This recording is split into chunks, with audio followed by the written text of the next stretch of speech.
നിയമാവർത്തനം അധ്യായം 16. അബീബ് മാസം ആചരിക്കുകയും നിന്റെ ദൈവമായ കർത്താവിൻ്റെ പെസഹ ആഘോഷിക്കുകയും ചെയ്യുക. അബീബ് മാസത്തിലാണ് നിന്റെ ദൈവമായ കർത്താവ് രാത്രിയിൽ നിന്നെ ഈജിപ്തിൽ നിന്ന് പുറത്തേക്ക് നയിച്ചത്. നിന്റെ ദൈവമായ കർത്താവ് തൻ്റെ നാമം സ്ഥാപിക്കാൻ വേണ്ടി തിരഞ്ഞെടുക്കുന്ന സ്ഥലത്ത് ആടുമാടുകളിൽ നിന്ന് അവിടത്തേക്ക് പെസഹ ബലി അർപ്പിക്കണം. അവയോടുകൂടെ പുളിപ്പുള്ള അപ്പം ഭക്ഷിക്കരുത്. 7 ദിവസം യാതനയുടെ അപ്പമായ പുളിപ്പില്ലാത്ത അപ്പം നീ ഭക്ഷിക്കണം. നീ ഈജിപ്തിൽ നിന്ന് പുറത്തു കിടന്ന ദിവസത്തെപ്പറ്റി ജീവിതകാലം മുഴുവൻ ഓർമ്മിക്കുന്നതിന് വേണ്ടിയാണ് ഇത്. തിടുക്കത്തിലാണല്ലോ ഈജിപ്തിൽ നിന്ന് നീ പുറപ്പെട്ടത്. 7 ദിവസത്തേക്ക് നിന്റെ അതിർത്തിക്കുള്ളിൽ പുളിമാവ് കാണരുത്. പ്രഥമ ദിവസം സായാഹ്നത്തിൽ അർപ്പിക്കുന്ന ബലിയുടെ മാംസത്തിൽ അല്പം പോലും പ്രഭാതം വരെ അവശേഷിക്കുകയുമരുത്.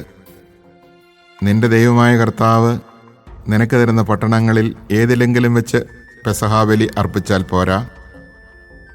നിന്റെ ദൈവമായ കർത്താവ് തൻ്റെ നാമം സ്ഥാപിക്കുന്നതിന് വേണ്ടി തിരഞ്ഞെടുത്ത സ്ഥലത്ത് വെച്ച് സൂര്യാസ്തമയ സമയത്ത്, അതായത് നിങ്ങൾ ഈജിപ്തിൽ നിന്ന് പുറപ്പെട്ട സമയത്ത് പെസഹ ബലി അർപ്പിക്കണം.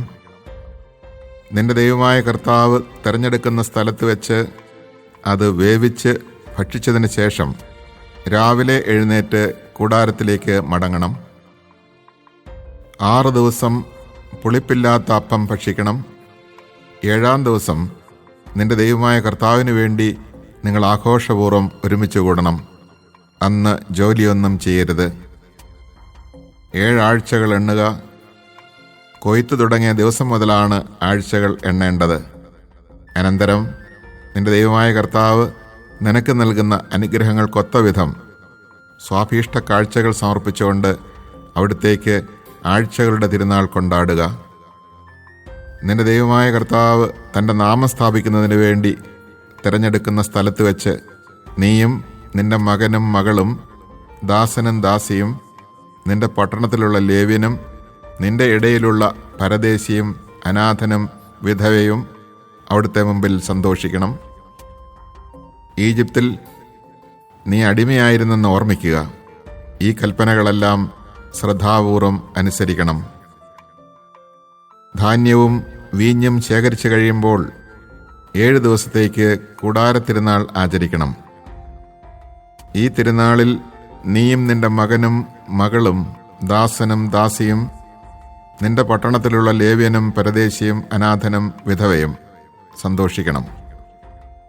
നിന്റെ ദൈവമായ കർത്താവ് തിരഞ്ഞെടുക്കുന്ന സ്ഥലത്ത് അവിടത്തേക്ക് 7 ദിവസം തിരുനാൾ ആഘോഷിക്കണം. നിന്റെ എല്ലാ വിളവുകളും പ്രയത്നങ്ങളും നിന്റെ ദൈവമായ കർത്താവ് അനുഗ്രഹിക്കും. നീ സന്തോഷപൂരിതനാവുകയും ചെയ്യും. ആണ്ടിൽ 3 പ്രാവശ്യം പുളിപ്പില്ലാത്ത അപ്പത്തിൻ്റെ തിരുനാളിലും ആഴ്ചകളുടെ തിരുനാളിലും കൂടാരത്തിരുനാളിലും നിന്റെ ദൈവമായ കർത്താവ് തിരഞ്ഞെടുക്കുന്ന സ്ഥലത്ത് പുരുഷന്മാരെല്ലാവരും സമ്മേളിക്കണം. അവർ കർത്താവിൻ്റെ മുമ്പിൽ വെറും കൈയോടെ വരരുത്. നിന്റെ ദൈവമായ കർത്താവ് നിങ്ങൾക്ക് നൽകിയിരിക്കുന്ന അനുഗ്രഹങ്ങൾക്കൊത്ത വിധം ഓരോരുത്തരും കഴിവനുസരിച്ച് കാഴ്ചകൾ സമർപ്പിക്കണം. നിന്റെ ദൈവമായ കർത്താവ് നൽകുന്ന പട്ടണങ്ങളിൽ ഗോത്രം തോറും ന്യായാധിപന്മാരെയും സ്ഥാനികളെയും നിയമിക്കണം. അവർ ജനങ്ങൾക്ക് നിഷ്പക്ഷമായി നീതി നടത്തിക്കൊടുക്കട്ടെ. നിന്റെ വിധികൾ നീതിവിരുദ്ധമായിരിക്കരുത്. നീ പക്ഷപാതം കാട്ടുകയോ കൈക്കൂലി വാങ്ങുകയോ അരുത്. എന്തെന്നാൽ കൈക്കൂലി ജ്ഞാനിയെ അന്ധനാക്കുകയും നീതി നിഷേധിക്കാൻ പ്രേരിപ്പിക്കുകയും ചെയ്യുന്നു. നീ ജീവിച്ചിരിക്കുന്നതിനും നിന്റെ ദൈവമായ കർത്താവ് തരുന്ന രാജ്യം കൈവശമാക്കുന്നതിനും വേണ്ടി നീതി മാത്രം പ്രവർത്തിക്കുക. നിന്റെ ദൈവമായ കർത്താവിന് നീ ഉണ്ടാക്കുന്ന ബലിപീഠത്തിനരികെ അക്ഷേരാ ദേവതയുടെ പ്രതീകമായി ഒരു വൃക്ഷവും നട്ടുപിടിപ്പിക്കരുത്. നിന്റെ ദൈവമായ കർത്താവ് വെറുക്കുന്ന സ്തംഭവും നീ സ്ഥാപിക്കരുത്. Chapter 16. Observe the month of Abib by keeping the Passover of the Lord your God, since it was in the month of Abib that he brought you by night out of Egypt. You shall offer the Passover sacrifice from your flock or your herd to the Lord your God in the place which he chooses as the dwelling place of his name. You shall not eat leavened bread with it. For 7 days you shall eat with it only unleavened bread, the bread of affliction, that you may remember as long as you live the day of your departure from the land of Egypt. For in frightened haste you left the land of Egypt. Nothing leavened may be found in all your territory for 7 days, and none of the meat which you sacrificed on the evening of the first day shall be kept overnight for the next day. You may not sacrifice the Passover in any of the communities which the Lord your God gives you. Only at the place which he chooses as the dwelling place of his name, and in the evening at sunset, on the anniversary of your departure from Egypt, shall you sacrifice the Passover. You shall cook and eat it at the place the Lord your God chooses. Then in the morning you may return to your tents. For 6 days you shall eat unleavened bread, and on the 7th there shall be a solemn meeting in honor of the Lord your God. On that day you shall not do any sort of work. You shall count off 7 weeks, computing them from the day when the sickle is first put to the standing grain. You shall then keep the feast of weeks in honor of the Lord your God, and the measure of your own freewill offering shall be in proportion to the blessing the Lord your God has bestowed on you. In the place which the Lord your God chooses as the dwelling place of his name, you shall make merry in his presence, together with your son and daughter, your male and female slave, and the Levite who belongs to your community, as well as the alien, the orphan, and the widow among you. Remember that you too were once slaves in Egypt, and carry out these statutes carefully.